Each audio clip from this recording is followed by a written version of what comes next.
네, 오늘은 야고보서 마지막 시간으로 야고보서 5장 12절부터 20절까지를 살펴보고자 합니다.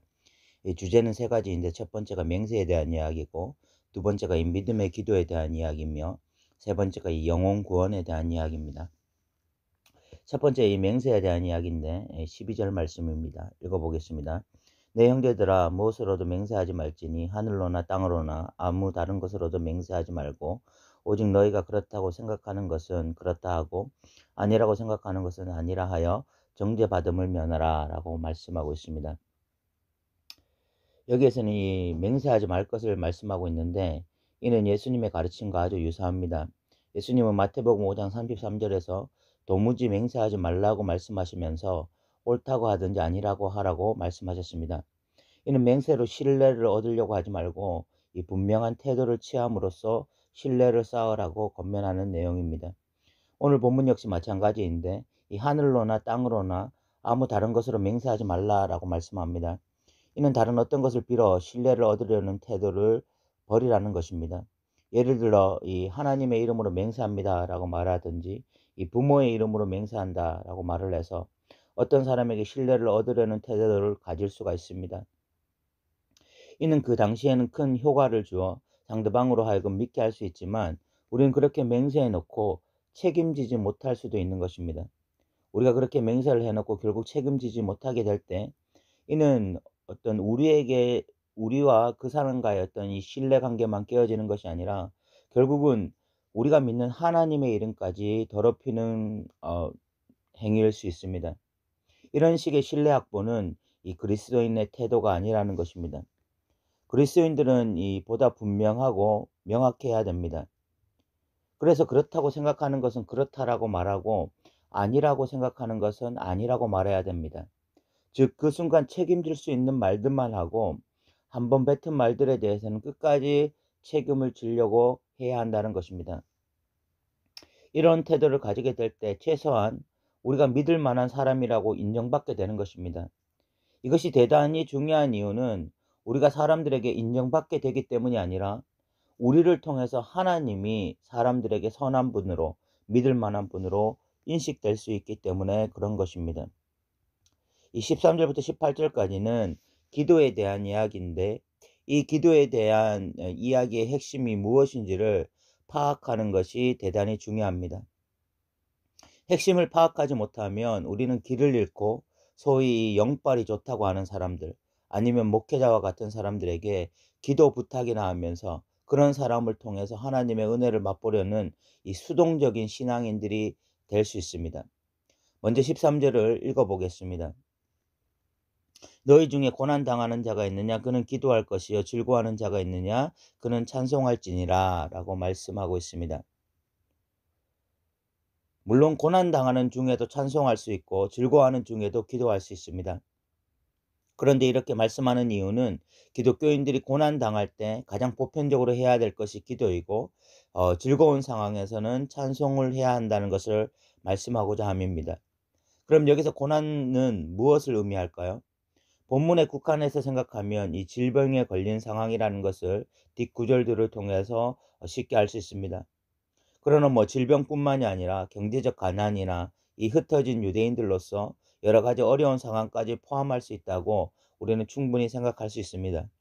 그런 고난 가운데 있다면 기도해야 한다는 것입니다. 어찌 보면 당연하고 보편적인 이야기지만, 이 고난 가운데 기도 대신에 낙심이나 절망 가운데 이 원망 불평하면서 시간을 허비하는 자들도 있기 때문에 이 말씀에 우리는 또한 귀를 기울여야 될 것입니다.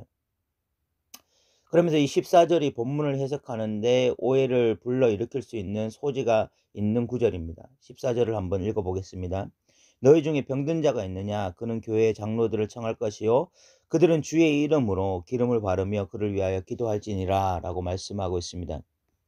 이 병든 자가 있으면 교회 장로들을 청하고 그들이 주의 이름으로 기름을 바르고 그를 위해서 기도해 주어라 라고 말씀하고 있습니다. 이를 잘못 해석하면 병이 들면 교회의 지도자들, 아니면 소위 영빨이 있다고 하는 사람들, 아니면 신유의 은사가 있다고 하는 사람들이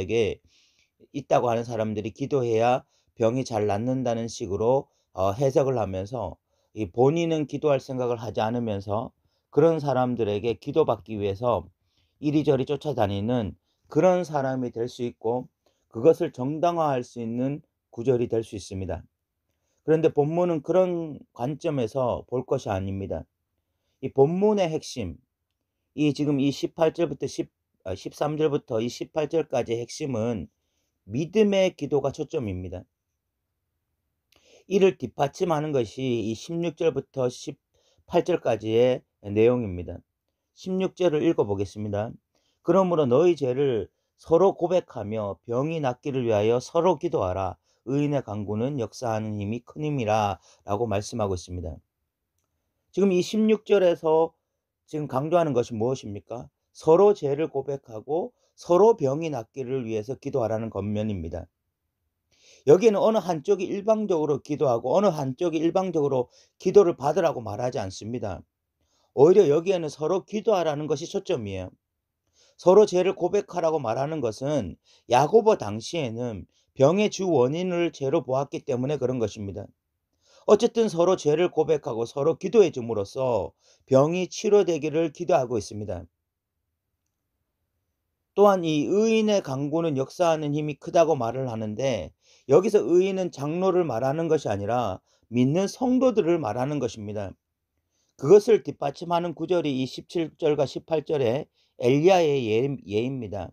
이 17절을 읽어보겠습니다.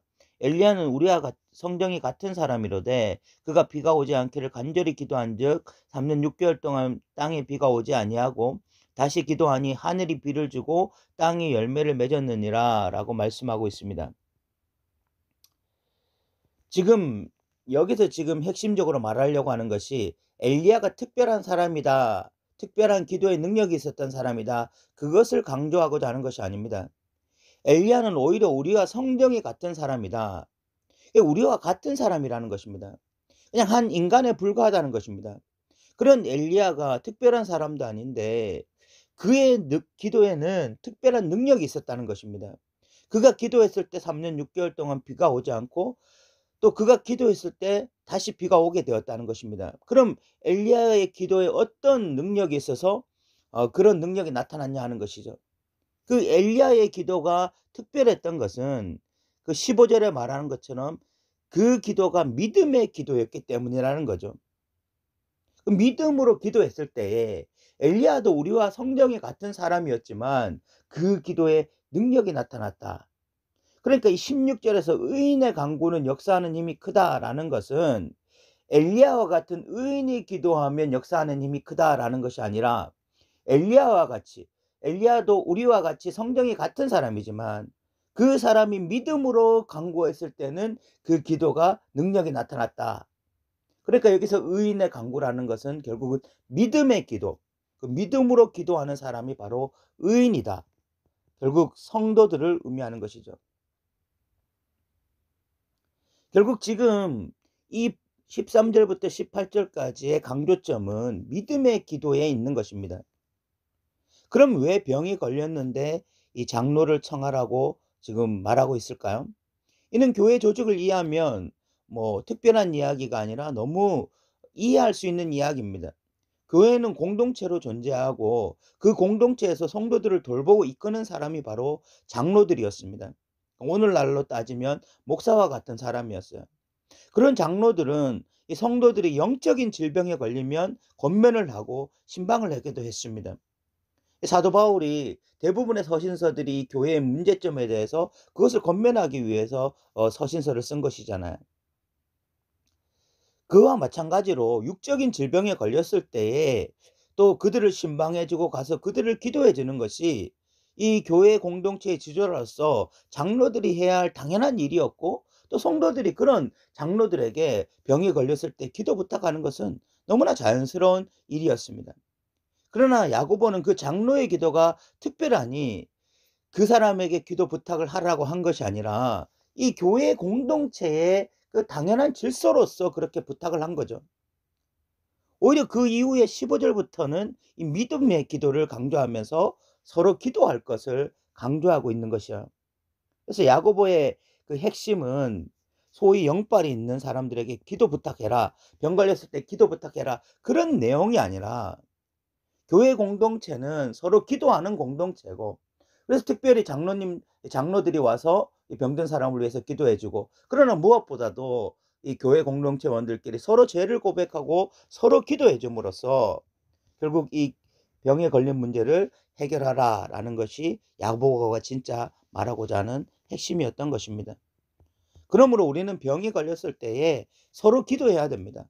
누구 특별한 사람에게 기도를 받음으로 병이 나으려고 하는 것이 아니라 공동체가 기도해야 되는 것입니다. 그리고 가장 중요한 것은 누가 기도했냐가 아니라 무엇으로 기도했냐 하는 것입니다. 믿음의 기도가 역사하는 것이지, 믿음 없이 아무리 영빨 있는 사람에게 기도를 받는다 할지라도 의미가 없는 것이죠. 본문이 잘못 해석되어져서 이것저것 돌아다니면서 기도 동량하는 자들이 없기를 소망하고, 또 고난 가운데 있는 자들은 더 믿음으로 기도의 자리를 지켜나가기를 기대해 봅니다. 마지막 세 번째는 영혼 구원에 대한 말씀입니다. 19절을 읽어보겠습니다. 내 형제들아, 너희 중에 미혹되어 진리를 떠난 자를 누가 돌아서게 하면 이라고 말씀하고 있습니다. 교회 공동체 원 가운데에 미혹되어져서 진리를 떠난 자가 있다고 말을 합니다. 이를 보건대 우리는 누구라도 믿음으로 섰다고 착각해서는 안 된다는 것을 알게 됩니다. 선 줄로 알았는데 넘어질 수 있기 때문이에요. 그런데 이렇게 미혹되어 진리를 버리고 신앙을 떠나버렸을 때에 이 사람들을 교회 공동체에서 포기할 수 있어요. 그런데 20절에 보면 이 사람을 포기하지 않고 끝까지 돌이키게 하는 자들이 있다고 말을 하고 있습니다. 20절을 읽어보겠습니다. 너희가 알 것은 죄인을 미혹된 길에서 돌아서게 하는 자가 그의 영혼을 사망에서 구원할 것이며 허다한 죄를 덮을 것임이라 라고 말씀하고 있습니다. 이 어떤 면에서 교회를 다니던 자가 미혹되어 신앙을 버리게 되면 이 불신자보다 더 돌아오기가 어렵습니다. 그래서 상당수 성도들은 그런 자를 포기하게 돼요. 그런데 성도 중에 어떤 자는 그 자를 포기하지 않고 계속해서 기도하고 또 그를 위해서 기도하면서 권면을 하는 것입니다. 그래서 미혹된 길에서 다시 돌아오게 되는 것이죠. 그렇게 했을 때에 그 사망에 빠져서 영원한 심판을 받아야 될 사람이 사망에서 건져지고 다시 영생을 얻게 되는 것입니다. 이 얼마나 기막힌 사역입니까? 만약 끝까지 포기 안 했던 그 성도까지도 그 사람을 포기했다면 어떻게 되었을까요? 그 사람은 심판의 대상이 되었을 것입니다. 그런데 하나님이 그러하시듯 그 하나님의 마음을 품은 한 성도가 그를 하나님의 눈으로 바라보면서 포기하지 않았고 결국 그 영혼은 그 사람으로 인해서 영생을 얻게 된 거예요. 얼마나 귀하고 얼마나 복된 사역인지 모릅니다. 그리고 그렇게 했을 때 허다한 죄를 덮을 것이라고 말씀하는데 이에 대한 주어가 명확하지가 않습니다. 전도자의 죄가 덮인다는 것인지 전도를 받은 자의 죄가 덮인다는 것인지 분명하지가 않습니다. 그런데 우리는 이를 이중적인 의미로 해석해도 무방할 것 같습니다. 영혼을 구원한 전도자의 죄가 덮여서 전도자가 확실히 구원받을 것임을 말하는 구절일 수도 있고, 전도받은 자가 예수를 믿어서 죄가 완전히 사해질 것을 의미하는 구절로 볼 수도 있을 것입니다. 근데 여기서 특이한 것은 야고보서의 결말이 보통 서신서들과는 다르다는 것입니다. 다른 서신서들은 보통 이 수신자에 대한 축복과 안부 인사로 결론을 맺는데 야고보는 영혼 구원에 대한 이야기로 결론을 맺고 있어요. 이는 어떤 면에서 야고보답다라는 생각을 하게 됩니다. 야고보서에서는 끊임없이 이 행하는 믿음에 대해서 강조했는데 그 행하는 믿음의 방점이 바로 영혼 구원을 말한 것이 아닌가, 우리가 그런 생각을 할 수 있는 것이죠. 이제 야고보서에 대한 최종적인 마무리를 하겠습니다. 저는 야고보서를 보면서 개인적으로 너무나 좋았습니다. 왜냐하면 야고보서의 메시지는 선명하고 분명했기 때문입니다. 우리가 이 메시지를 모호하지 않게 받아들여 우리의 삶 역시 믿음의 이 선명한 삶이 되기를 원합니다. 우리가 두 마음을 품지 않고 정말 말로만 행하는 자가 아니라 정말 실질적으로 행하는 삶을 살아감으로써 분명한 믿음의 삶이 우리의 삶이 되기를 주님의 이름으로 부탁합니다.